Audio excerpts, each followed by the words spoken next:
Hi Cat Crazies! I'm Petra and you're watching the CatCrazy channel.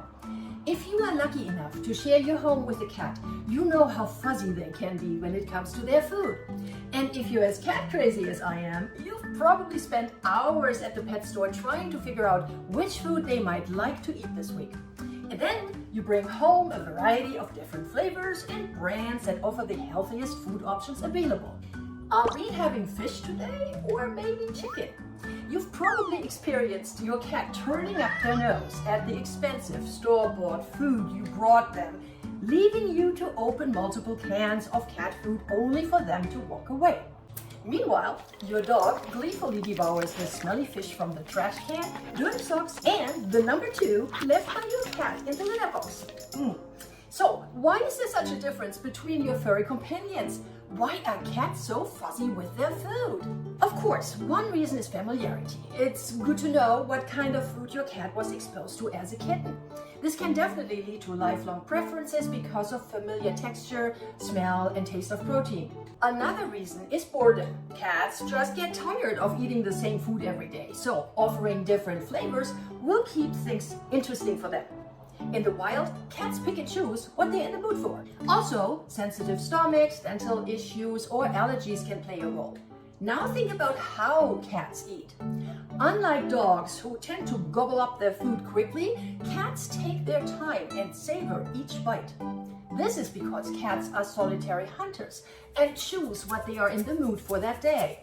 They have time to finish their meal when they get hungry again because nobody is there to take it away from them. No need to rush. Dogs, on the other hand, are pack animals and instinctively eat quickly to ensure they get their share. But here's the main reason for cats to be considered picky eaters: their genetic makeup. Specifically, their sense of smell and taste. Cats have a special sense receptor, which is called the Jacobson's organ. It is located on the roof of the mouth. They use this organ to smell their food. Research has shown that the noses of cats are much more sensitive than the ones of humans and even dogs. On the other hand, cats have way fewer taste buds compared to humans or dogs.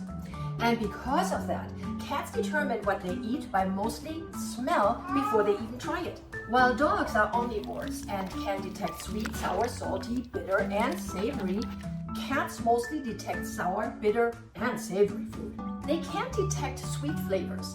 This is because cats are obligate carnivores and eat a meat-based diet. They don't need the ability to taste sweet things, as this is not necessary for their survival. This limitation makes their choice of food very selective.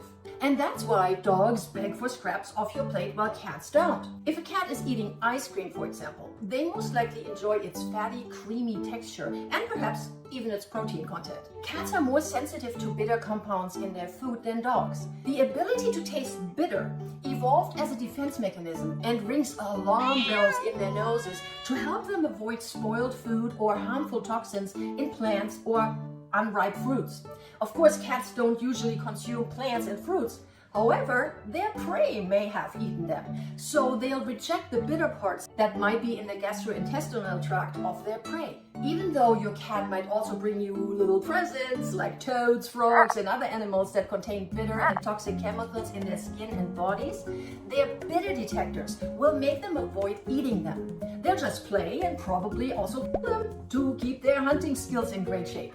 To sum this all up, it does not matter how healthy, tasty, or expensive the latest food you just bought for your cat might be.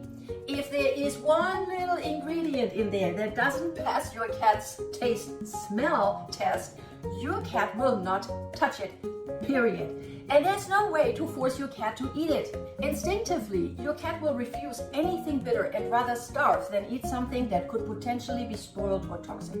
And since aroma is so very important, it also makes sense that your cat won't like to eat leftover food right out of the fridge, since it doesn't smell as savory as warm food. So what does this tell you? It tells you that your fuzzy little friend has good reasons to be picky. So why don't we just call them refined connoisseurs instead? And accept the fact that we might have to open up a second can every once in a while and give the other one to the dog. There you have it, my friends, and stay cat crazy. Stay cat crazy!